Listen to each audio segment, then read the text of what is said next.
Hello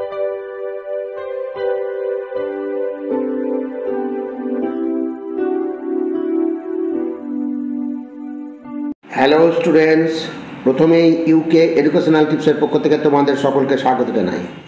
প্রথম semester BSc environmental studies suggestion হিসাবে আজকে যে ভিডিওটি দেওয়া হয়েছে তোমরা গুরুত্ব সহকারে লক্ষ্য করো। বিদ্যাসাগর এবং কলকাতা ইউনিভার্সিটির বিএ, বিএসসি, বিকমের মেজর ও মাইনর প্রত্যেক স্টুডেন্টসদের জন্য আজকের এই ভিডিওটি বিশেষভাবে গুরুত্বপূর্ণ। ভিএসসি অর্থাৎ ভ্যালু অ্যাডেড কোর্সের এনভায়রনমেন্টাল স্টাডিজ বা পরিবেশবিদ্যা তোমাদের কম্পালসারি সাবজেক্ট অর্থাৎ আবশ্যিক বিষয়। সুতরাং স্টুডেন্টস, তোমাদের প্রত্যেককেই এই সাবজেক্টটি পড়তে হবে এবং পরীক্ষা দিতে হবে। আজকে এই পরিবেশবিদ্যার উপরে যে প্রশ্নগুলো দেওয়া হয়েছে প্রত্যেকটা ভেরি ইম্পর্ট্যান্ট।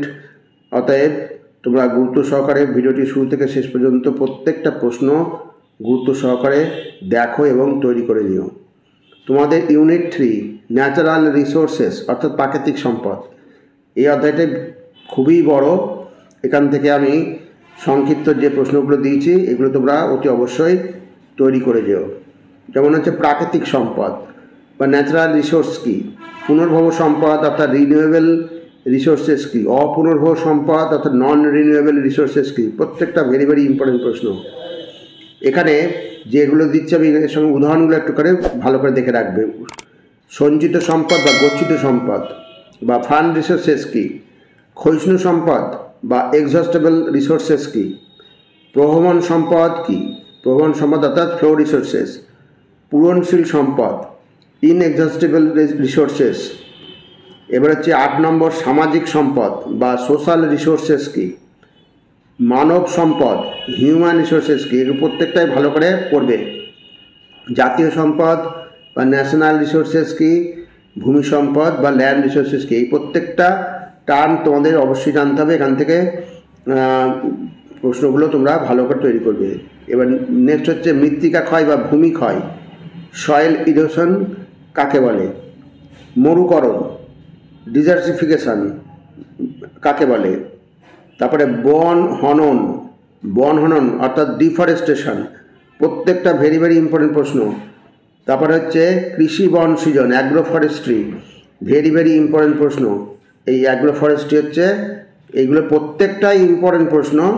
অতএব এগুলো নতুন করে বলার কোনো কারণ নেই, এই প্রত্যেকটা ভেরি ইম্পর্টেন্ট প্রশ্ন। নেক্সট হচ্ছে কৃষি বন সৃজনের উপযুক্ত গাছগুলি কী, কৃষি বন সৃজনের একটা সুবিধা একটি অসুবিধা লেখো। তারপর হচ্ছে সামাজিক বন সৃজন, সামাজিক বন সোশ্যাল ফরেস্ট্রি কাকে বলে, ভেরি ইম্পর্টেন্ট প্রশ্ন। চিরাচরিত পদ্ধতিতে বন সৃজন ও সামাজিক বন সৃজনের মধ্যে একটি পার্থক্য লেখো। নেক্সট হচ্ছে সামাজিক বন সৃজনের 2টি সুবিধা লেখো। সামাজিক বন সৃজনের উদ্দেশ্য কী, প্রত্যেকটা প্রশ্নই ভেরি ইম্পর্টেন্ট প্রশ্ন। সামাজিক বন সৃজনের উপযুক্ত গাছগুলি কী, অর্থাৎ গাছগুলোর নামগুলো বলে দিলেই হবে। এই যৌথ বন ব্যবস্থা বা জয়েন্ট ফরেস্ট ম্যানেজমেন্ট কি, ভেরি ইম্পর্টেন্ট প্রশ্ন। যৌথ বন ব্যবস্থা, ভারতে যৌথ বন ব্যবস্থা কবে চালু হয়, এইগুলো হচ্ছে খুবই ইম্পর্টেন্ট প্রশ্ন। ভারতে যৌথ বন ব্যবস্থা কবে চালু হয় এবং কোথায়। তারপরে নেক্সট হচ্ছে যৌথ বন ব্যবস্থায় এনজিওর ভূমিকা কী, এগুলো প্রত্যেকটা ভেরি ইম্পর্টেন্ট প্রশ্ন। জল কী ধরনের সম্পদ বা জল সম্পদ কী, জলের অলবণীকরণ ডিস্যালিনেশন কাকে বলে, পৃথিবীর সর্ববৃহৎ ডিস্যালিনেশন প্ল্যান্ট কোথায় অবস্থিত। নেক্সট আর একটা ইম্পর্টেন্ট প্রশ্ন, এটা তোমরা সকলেই জানো আর খুবই ইম্পর্টেন্ট প্রশ্ন। চিরাচরিত শক্তি সম্পদ, চিরাচরিত শব্দ কনভেনশনাল এনার্জি রিসোর্সেস। নেক্সট হচ্ছে অচিরাচরিত হচ্ছে নন কনভেনশনাল এনার্জি রিসোর্সেস কাকে বলে, ভেরি ইম্পর্টেন্ট প্রশ্ন। এগুলো একটা বাদ দেবে না।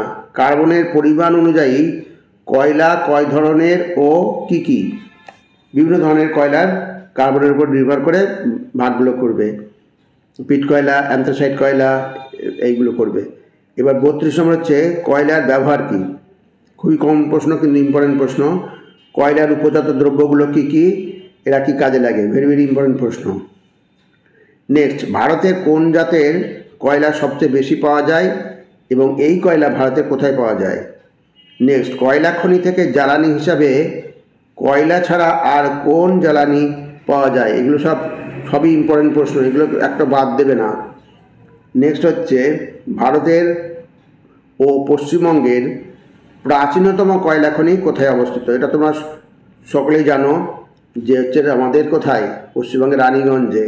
ভেরি ভেরি ইম্পর্টেন্ট প্রশ্ন। পেট্রোলিয়াম কি? পেট্রোলিয়াম কথার অর্থ কী? খনিজ তেল থেকে কী কী উপজাত সামগ্রী পাওয়া যায়? খুব ভালো করে পড়বে।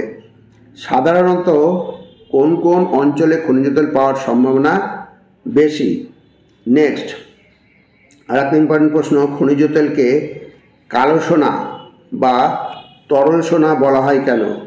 এগুলো তোমরা ভালো করে দেখে যাবে।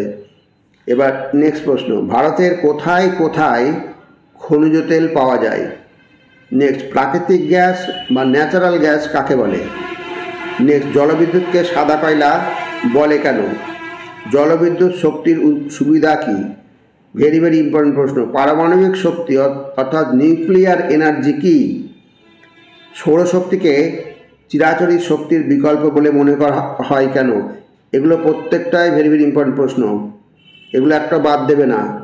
নেক্সট হচ্ছে, ভারতের কোন অংশ সৌরশক্তি আহরণের জন্য সবচেয়ে উপযুক্ত? তারপরে হচ্ছে দেখো, সোলার পার্ক বা সোলার ফার্ম কি? নেক্সট, ভূতাপীয় শক্তি বা জিওথার্মাল এনার্জি কি? বায়ুশক্তি কি? বায়ুশক্তি বা বাত শক্তিও বলতে পারে। কোন যন্ত্রের সাহায্যে বায়ুশক্তি উৎপাদন করা হয়?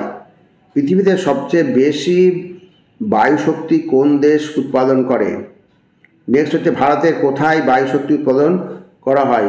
প্রত্যেকটাই ভেরি ভেরি ইম্পর্টেন্ট প্রশ্ন। নেক্সট, জোয়ার ভাটার শক্তি অর্থাৎ টাইডাল এনার্জি বলতে কি বোঝায়?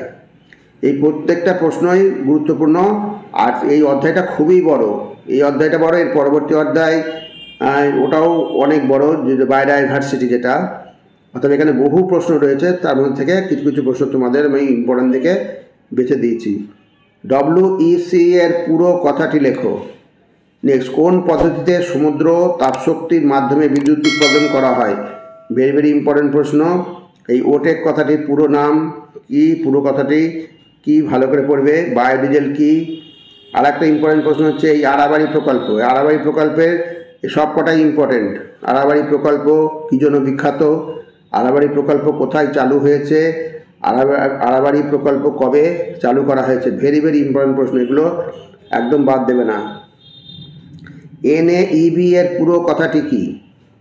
বন ব্যবস্থাপনার ক্ষেত্রে NTEP এর পুরো কথাটি কি? নেক্সট, জীবাশ্ম জ্বালানির দুটি উদাহরণ দাও। দূষণমুক্ত দুটি শক্তি উদাহরণ দাও। খুব ভালো করে এগুলো পড়বে। দুটি প্রচলিত শক্তি উৎসের নাম লেখো। নেক্সট হচ্ছে OPEC কি? নেক্সট, ফরেস্ট কার্বন স্টক কি? তারপরে হচ্ছে, জৈব গ্যাস উৎপাদনের কাঁচামালগুলি কী কী? জৈব গ্যাস কি এবং জৈব গ্যাস উপাদানের কাঁচামালগুলো কী কী? যে কোনোভাবে এইগুলো প্রশ্নগুলো আসতে পারে। তারপরে হচ্ছে, ভারতের জাতীয় অরণ্য নীতি, ভারতের জাতীয় অরণ্য নীতি কবে গৃহীত হয়, প্রথম গৃহীত হয় ও পরে কবে সংশোধিত হয়? খুব ভালো করে এগুলো মনে রাখবে। এবার তোমাদের লাস্ট প্রশ্ন আজকের জন্য, পারমাণবিক শক্তি উৎপাদনের জন্য প্রয়োজনীয় জ্বালানি কী কী? যে প্রশ্নগুলো দিলাম প্রত্যেকটা প্রশ্নই খুবই ভালো প্রশ্ন। তোমাদের 20 নাম্বারের অবজেক্টিভ প্রশ্ন থাকবে, অথবা এগুলো তোমরা ভালো করে দেখে যাও। পরবর্তী ভিডিওতে নেক্সট অধ্যায় থেকে আরও কিছু প্রশ্ন দেওয়া হবে। একটা ভিডিওতে অত দিলে ভিডিওটা বড় হয়ে যাবে। যাই হোক স্টুডেন্টস, ভিডিওটা যদি ভালো লাগে অবশ্যই সাবস্ক্রাইব করো, এর সাথে একটা লাইক দিও এবং তোমার ফ্রেন্ডসদের মধ্যে ভিডিওটি শেয়ার করো। তাহলে স্টুডেন্টস, আজকে এখানেই শেষ করি। তোমরা সকলে ভালো থেকো, সুস্থ থেকো, সুস্থভাবে পরীক্ষা দিও। Thank you very much.